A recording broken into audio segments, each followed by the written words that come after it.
ఎంతసేపు విసిగించినా, ఎంత టార్చర్ చేసినా సత్యం సావదు. ఆ చనిపోని సత్యమే యేసు ప్రభు సిలువ వేయబడ్డాడు. ఈ విషయాన్ని ఒప్పుకోకనే సత్యాన్ని పాతిపెట్టే ప్రయత్నాలు చేస్తున్నారు.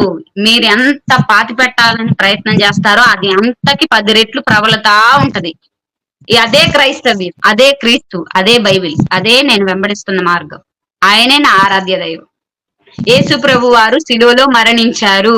మీరు నమ్మినా నమ్మకపోయినా ఇది నిజం. అవును అని సైన్సే స్టేట్మెంట్ ఇచ్చింది, నేను కాదు.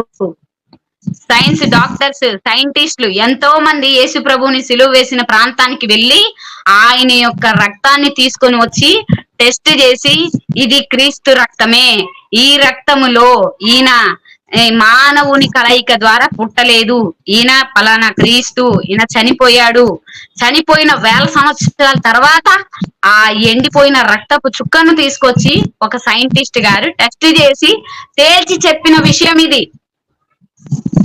ఈ విషయాన్ని నాకంటే నా ముందు తరంలో వచ్చినటువంటి ఎంతో మంది గొప్ప గొప్ప దైవజనులు, మీడియా ముందుకు వచ్చిన దైవజనులు ఎంతో మంది చెప్పారు. మీకైనా బోధపడరు. ప్రత్యేకంగా మళ్ళీ నన్ను అడుగుతున్నారు. ఇప్పుడు నేను చెప్తే మీకు బోధపడుతుందా? నేను చెప్తే మీకు బోధపడదు. ఇది దీన్ని ఒకసారి చదవండి. దీన్ని చదివితే 1-4 సార్లు మీరు ఓపికగా చదవగలిగితే, మీరు చదివితే ఖచ్చితంగా మీకు బయలుపడుతుంది. ఇప్పుడు యేసుప్రభు వారు చనిపోయారు, నేను వారిని చంపివేసిన, సిలువేసిన ఆ పిలాతు గారిని, ఆ హేరోదుని నేను తీసుకురాలేను, మీ ఎదుటికి తీసుకురాలేను. సాక్ష్యాలు, రుజువులు నేను చూపించను. ఒకవేళ చూపించిన తర్వాత కూడా మీరు దాంట్లో కూడా మీకు అది కూడా ఫేక్ అనంటే నేనేం చేయగలను? కాబట్టి ఇప్పుడు తల్లి గర్భం, నా మా అమ్మగారికి నేను పుట్టాను. మా అమ్మ నాకు చెప్పింది, అమ్మ నువ్వు నా బిడ్డవే, నేను నిన్ను కన్నాను అని. ఓకే, నమ్మాను. పుట్టినప్పుడే చూసి నమ్మలేదు కదా నేను. నాకు వీళ్ళు తల్లిదండ్రులు అని మా అమ్మని మా నాన్నని మా అమ్మ నాకు పరిచయం చేశారు. ఓకే, నమ్మాను, చూశాను, వాళ్ళే నా తల్లిదండ్రులు.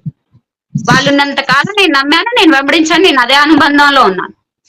అట్లాగా మనం అన్ని చూసి నమ్మాల్సిన అవసరం లేదు. మనకి సాక్ష్యాలు ఉన్నాయి, రుజువులు ఉన్నాయి. అట్లా అని గుడ్డిగా నమ్మాల్సిన అవసరం కూడా లేదు. గమనించాల్సిన విషయం మీరు. యేసు ప్రభు పక్కా టు పక్కా 100కి 200 కాదు, 100కి 1000% ఆయన సిలువలో మరణించాడు, మరి తిరిగి లేచాడు, 3వ దినము లేచాడు. ఒకసారి ప్రజలందరి నిమిత్తం వచ్చాడు ఈ లోకానికి. ప్రజలందరి రక్షణార్థమై వచ్చారు, వెళ్ళిపోయారు, మళ్ళీ రానై ఉన్నారు. కేవలం పరిశుద్ధుల కొరకు మాత్రమే రానై ఉన్నాడు. మీరు ఇది నమ్మినా నిజం, నమ్మకపోయినా నిజం.